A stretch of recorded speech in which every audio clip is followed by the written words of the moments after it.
farmer, friend, singer-songwriter, Lyal Strickland. And that's farmer, friend, and jack of all trades, Chris Horn. And we're those Taste Bud Guys. That's how we end up with the gin that we have now. Anyhow, hey guys, welcome back. I don't know how much of that Lyle's going to let you hear. Maybe none of it, because I dropped an F-bomb when I shouldn't have, because it was way early in the show. And by God, we're very strict on F-bombs. Like, we do not say that word. In the first 45 seconds of the show before demonetized. There it is. So I've heard. I don't know. We've never made enough money to be demonetized, so I don't know if it really matters. Very true. When you make like, I don't know, what do you think we make an episode? Probably, maybe... An episode? Oh, cents. Yeah, well, yeah, that's definitely less south of $1, but... Yeah, monthly, I think we're sitting around that like $20 a month mark. Yeah, okay.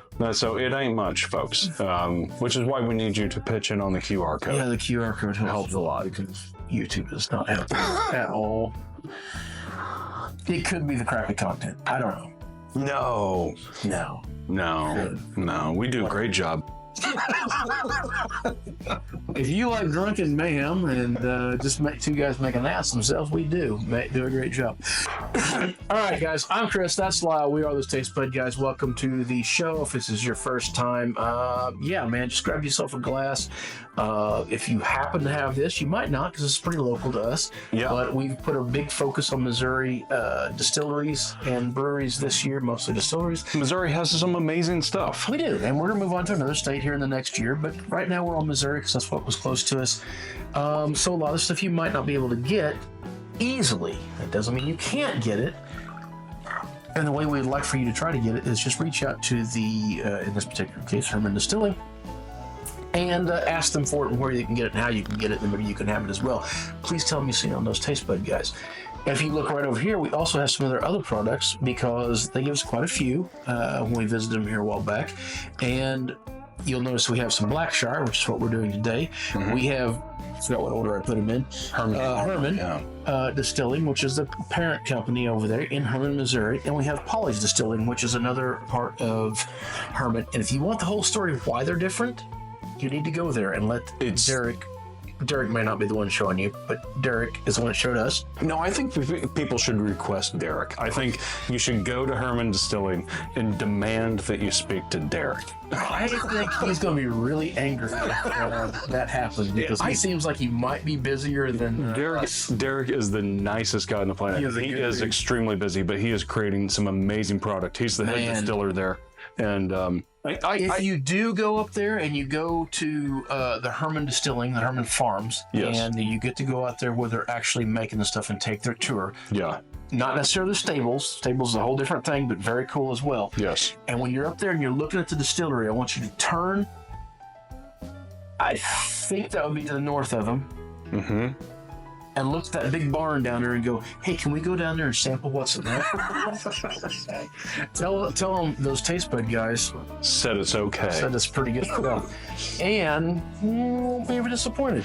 Pretty good stuff. I would venture to guess that Derek would be more than happy to at least shake her hand and talk about it for a good bit. Super nice guy. We had such a great, amazing time there. And we've got some footage from that's going to be in the next episode. Maybe in this episode if I get to it, but probably not. Probably next episode. Why next episode, we say? Well, one, we're very hardy about getting these out because we've had a lot of stuff to do. Oh my God. Two, because there's 4 different gins from Blackshire Distilling, and that is they're all seasonal. It's seasonal. Okay. Yeah, I'll make sure I'm using the right word. Oh, look at me! I'm all prepared. There's only one side of this. So they're seasonal. We're going to do the summer gin. Seasonal gin tonight. So we're starting with the summer, and then we're going to the winter, spring, or winter. No, start with the summer. Then we're going to go to, is it called autumn? Autumn, and then winter, and then spring, and then we'll probably come back and sample them all together. It's a bit of not only that, we also have their gin, just Herman's gin. Yeah, Herman's gin. Polly's don't have a gin, does it? I thought they did, but I'm not sure. Well, I don't think we have it on the shelf. There's 3 different labels rolled underneath here. It gets a little confusing, but just know they're doing a really fantastic job.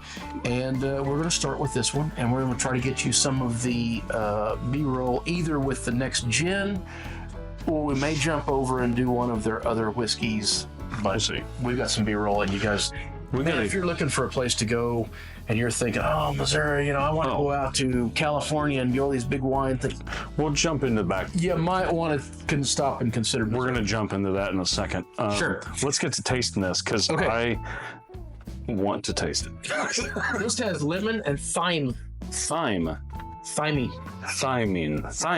Isn't that's an instrument, right? That's a theremin. The theremin. Lemon and thyme.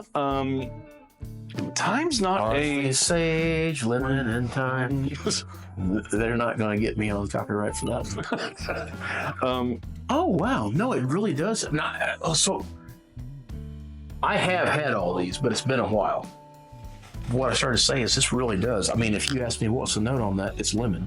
Lemon's very prevalent. Thyme is not an herb that I'm super familiar with. I was going to say, I don't know if I know what thyme smells like or not. And I probably would have more gone along with...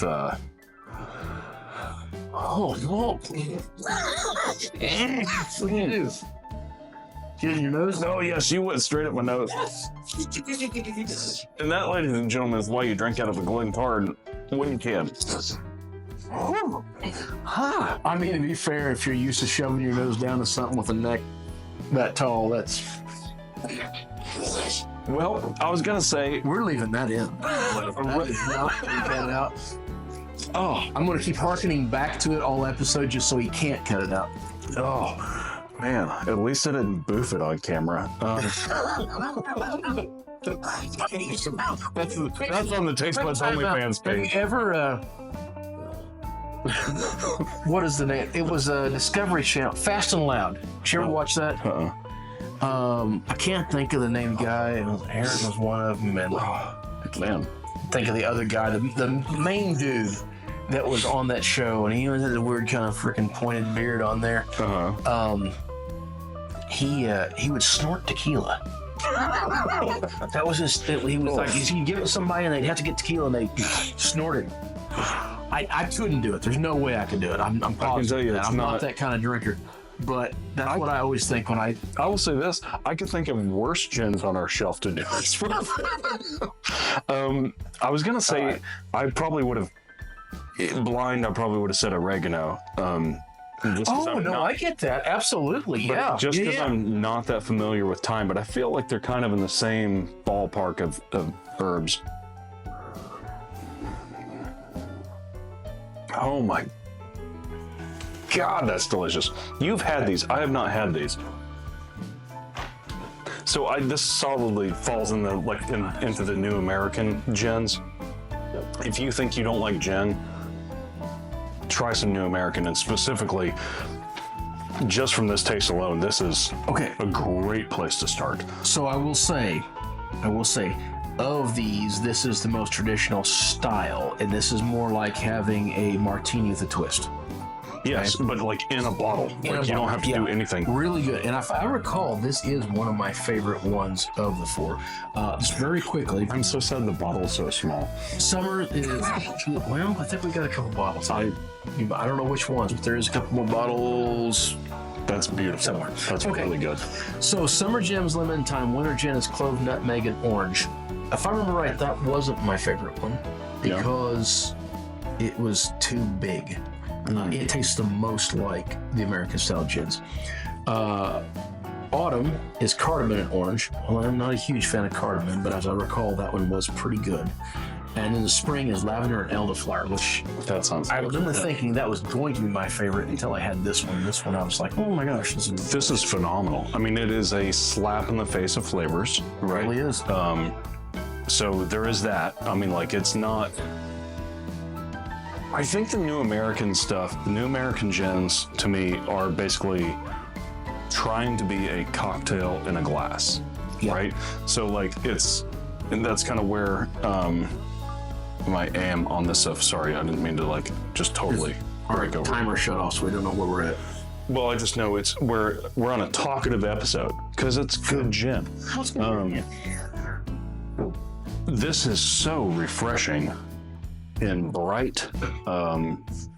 You're right. It's a martini twist, and for one of the best I've ever had. And just out of the bottle. Yeah. So we've had other American style gins, they tend to be so heavy-handed, so, well, quite frankly, they put too much. I think they're that licorice flavor. I was gonna say, I think they're really just lean into one direction.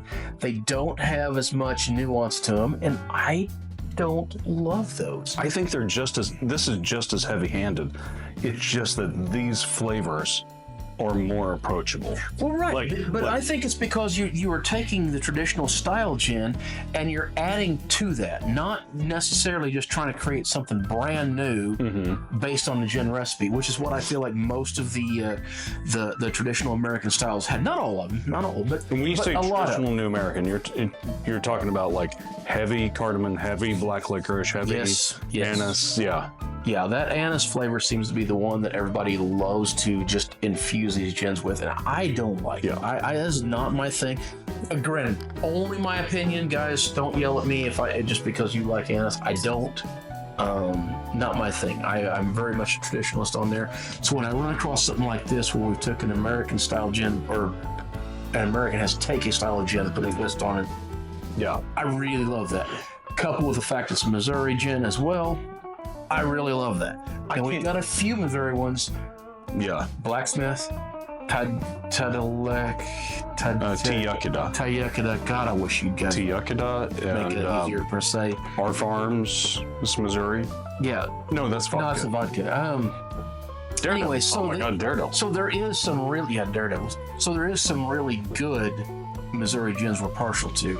But I will say every one of them tends to very closely resemble London dry style gins. Yes. So just so you know where I'm coming from when I talk about this gin. Yes. I think that's fair. I just keep going back. I think you hit it on the fucking head. This is I always do. I'm just so good. This is a martini with a twist. It is. Done perfectly with something extra, a little magic sauce tossed in, which I assume is the time. You know what's interesting is I've always been a extra dirty, olive. That's the kind of martinis I like. And in the last 6 months, I've started leaning heavier to the twists, to the twisted martinis. Bombay Sapphire twist, things like that. So it's interesting that we're doing this now, and I'm really being able to. I will say the flavors are so heavy-handed that the more I drink of it, the less flavor I want, and I almost want to water it down with other gin. I will say that. Like gin. Like one or two of these. Boozy? Yeah, a little more boozy than the flavors are very hot, hard, and heavy. Now, I don't dislike that, and for the first couple of martinis, beautiful. But I think for night, I would probably start trending towards, can we cut this flavor with something? But that said, but also, you gotta keep it's a very small bottle. So but you also got to keep in mind, you're drinking this straight out of the bottle. Yes. This is nothing. You haven't put anything else in it, so you haven't tried to bring it down at all. You a little bit of ice. You haven't shaken it, nothing. And typically, I drink my martini shaken, which will water them down. That's true. Yeah. Yeah, this might make a great shaken martini. I think the other thing I was thinking is that this, with just the teensiest, tiniest bit of tonic, would make the most amazing G&T on the planet. I do not generally think G&Ts are worth it. I don't think they're worth the price you pay. They're not. I don't think they're not. I mean, honestly, tonic, like, you got to get Fever Tree or something that's spicy. You can't just get like tonic, great value shit. You got to get good tonic. This would make it amazing G&T, but you'd have to be pretty. I want to argue with you, but you're not wrong. And I don't like gin and tonic. You just have to be very careful with the tonic. It just needs a splash. So, fucking phenomenal. I probably shouldn't be cursing, but it's just too damn good. It's gonna be really rough to get up on their website after dropping F-bombs. We'll do better next time, Derek. That's fair. 100 proof, by the way. Love it. Is it really? 100 proof. I did not realize that.